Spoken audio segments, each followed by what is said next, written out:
每当季节交替、气温变化大的时候，常常就会打喷嚏打个不停，甚至吃了感冒药还是持续同样的状况，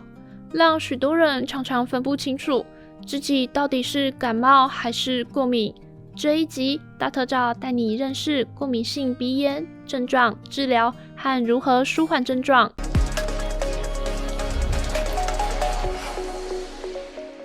今天大车照特别访问了黄医师，有关于过敏性鼻炎的相关问题。在了解过敏性鼻炎之前，我们要先知道感冒跟过敏的区别是什么，该怎么分辨？我们一般来讲啊，过敏啊，它就是会有一个过敏源导致我们身体的一些免疫的这个机转。那过敏源我们常见的就是像花粉啊，然后尘螨啊，还有我们常见就是像PM2.5的时候的这些污染物，它也可以成为一个过敏源。那过敏源它如果接近到我们身体的时候，我们身体的免疫细胞、B细胞它就会产生一些抗体。抗体我们在这个过敏的时候扮演比较重要的角色，就是像 IgE 这个抗体，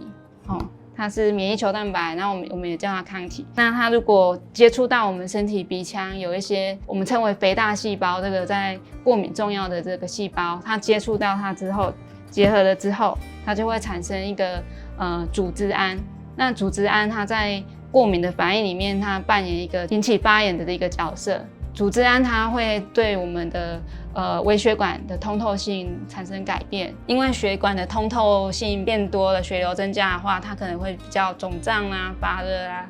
那甚至组织胺它会引起我们鼻涕啊、鼻水变多，黏液就会改变。感冒会有时候会一开始很难区别，因为他们一开始都会就是鼻塞啊、流鼻水，然后打喷嚏，这三个都会一起好像共同的出现。那当然，如果说已经感冒的人，他大概3到10天就会痊愈了。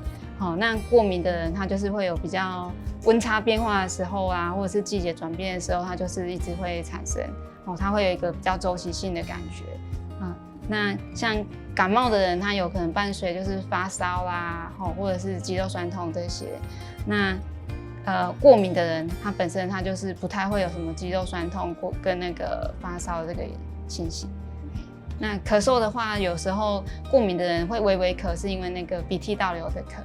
那真正感冒的咳，它就会比较持续，一直咳，一直咳。一有这个分泌物，它就一直咳。一直打喷嚏，很有可能就是过敏性鼻炎，而不是感冒的症状。过敏性鼻炎又有哪些常见的症状？鼻子的话，我们常见就是像打喷嚏、流鼻水、鼻塞。那还会观察到小朋友就是一直的揉鼻子，他会鼻子很痒。那揉眼睛，他觉得眼睛很痒，这个都是连带鼻子过敏的现象。那甚至说耳朵他也觉得说，好像耳朵很痒，常常在那里好像掏耳朵，但是那个是掏不到什么东西，那也是过敏。常常的清喉咙的声音，一直清喉咙，那个就是它有一些分泌物倒流到喉咙。它会引起一点咳嗽或者是一点清喉咙的声音，那都是过敏性鼻炎的现象。那还有造成比如说黑眼圈，眼睛有点浮肿，眼睛的部分。那还有注意力会比较差，小朋友上课注意力就是好像不能集中，常常就是专注力不好，上课就是很想睡觉。那大人或小孩你会看到他就是晚上的时候睡觉打呼声会比较鼾声比较大。还有一些大家比较不知道，但是这个也会引起的，就是像久了之后，本来小朋友的五官生出来的时候是不是很漂亮，但过敏太久了之后，它甚至会影响他的这个嘴型、牙齿的这个齿列的排列所以我们趁早就是赶快矫正他的这个过敏的现象的时候啊，也可以帮助他就是恢复一些他那个牙齿的这个外形，不要等到它变成人定型的时候，牙齿比较难矫正回去那个形状。没想到过敏会影响牙齿的发育，妈妈们要注意了。而哪些体质的人易患过敏性鼻炎呢？妈妈在怀孕时是否能透过调理身体，减少小孩子发生过敏的机会呢？依照我们全台的这个统计的话，大概我们全台大概有2到3成的人都有这个鼻子过敏的现象。北部来说的话，它过敏的这个几率有比较大，儿童来说大概有接近5成嘛，那如果是那个中南部的话，就有2到3成的这个比例。那以遗传性来讲的话，其实也是很重要。如果有父母有一方有过敏的人的话，那他得到这个过敏的这个几率大概有3成。那如果父母2个都是一个过敏的这个体质遗传给小朋友的话，那大概会有5到8成小朋友就会得到这个过敏性鼻炎。已经怀孕的妈妈，我们早期去帮她调整她的体质的话，那这个小朋友他未来就是比较不会就是得到过敏性鼻炎。其实早在古代中医就有研究过敏性鼻炎，中医是怎么称呼过敏性鼻炎的呢？古代的话，我们会有一个称呼叫做鼻球。球那个字，它就是鼻子那个旁边，然后还有一个臼，我们念球。那这个字它就是含义就是鼻塞的意思。古代它也有提到就是鼻子过敏，如果废气不能够宣发的话，那我们就会引起鼻塞。那受风寒的话也是。那古代的话会讲到一个就是胃气这个字。那胃气的话，从字面上来看的话，就是一个防卫的能力，跟我们免疫的这个机转也有关系。那跟我们的皮肤的这个毛孔的开合、腠理的这个变化，它有相关。那毛孔的开合也会影响比较说容易受风寒的体质或比较不容易受风寒的这个体质的差异。如果是小朋友的话，我们常会说他的这个肺脾肾的能量，这个行气还不足的时候，那他还没有发展到像成人这么完整，所以他容易就是肺气不足嘛，那容易引发一些鼻子过敏。那肺脾肾3个能量还不好的时候，它也容易就是引发鼻子过敏。那成人的话也是有部分重叠到，就是像脾肾的能量比较不足。主要的原因是成人是这样，但成人可能还会搭配，就是比如说他容易熬夜啦，或吃很多烤炸辣的东西，又造成身体产生一些热象。过敏是不能轻忽的，如果拖太久不处理，可能会变成大麻烦。像这一类拖时间久的话，可能会引发像中耳炎啊，或者是本来就有一些气喘的体质人，他会气喘的更严重。或是引发一些像鼻子的一些慢性的鼻蓄脓这些，或者是一些嗅觉的不敏感就丧失这样子。已经知道有过敏性鼻炎的症状，在症状较缓和的情况下，其实是可以透过平时的饮食和生活作息调理预防的哦。我们已经到就是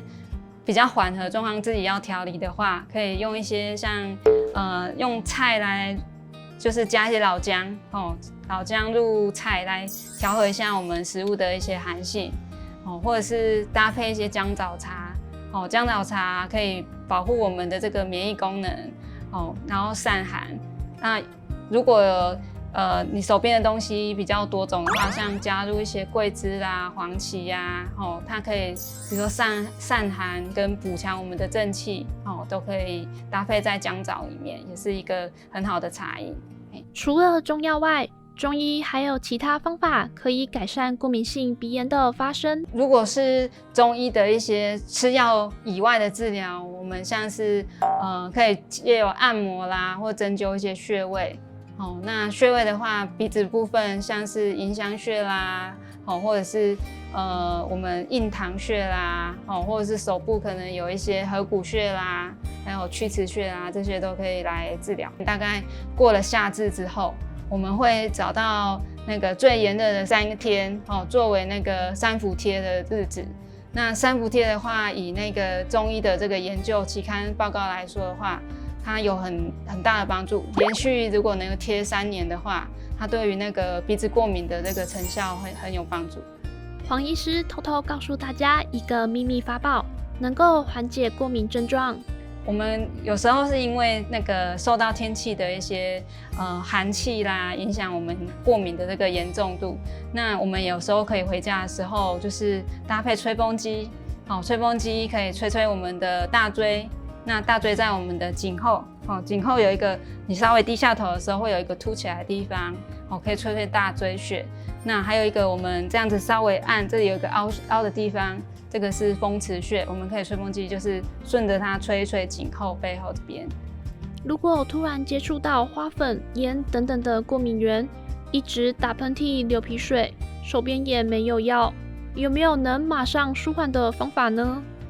首先呢，你可以先喝一点温热的食物，然后再来刚刚运用到，就是我们可以赶快按按我们的合谷穴。合谷穴在我们的虎口，虎口就是稍微按压它，你的鼻子会比较通，鼻塞啊、流鼻涕可能就比较减少，或者是轻轻的按压你的鼻翼旁，有这个迎香穴，这样轻轻的按揉，或者是你把手搓热了，搓到一个程度之后，我们的鼻梁，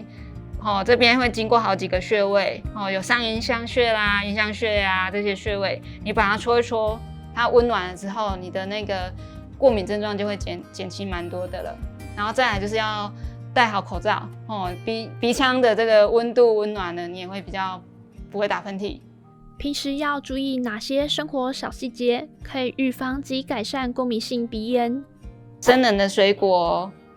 尽量不要吃太多，像瓜果类啊、火龙果类、柑橘类都比较算是生冷的水果。然后再来，如果我们的身体作息能够自然的，就是早一点睡的话，免疫力就会比较强。然后第三个要适度的运动，增强我们这个循环的功能，还有我们这个神经反应的这个正常的机能，会比较正常。然后再来就是第四个，如果你常常吃到一些过敏的食物，有的人是对蛋或牛奶，或者是螃蟹啦、甲壳类的会过敏的话，那我们就是避免去吃这些会过敏的食物。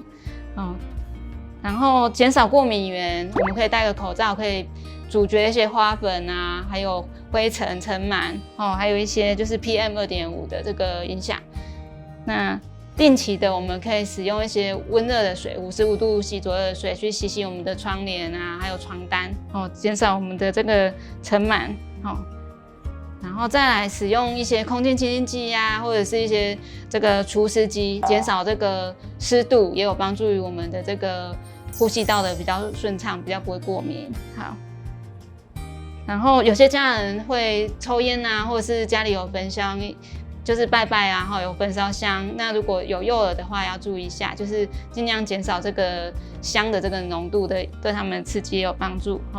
然后再来就是第8点，像压力的因子，如果我们减少一些压力的因素的话，也会减少这个病症的发作。大家在日常生活中有没有能帮助远离过敏源的方法呢？欢迎在底下留言告诉我们。喜欢我们的朋友，别忘了帮我们按赞、订阅、分享，也别忘了开启小铃铛。感谢您，我们下次再见。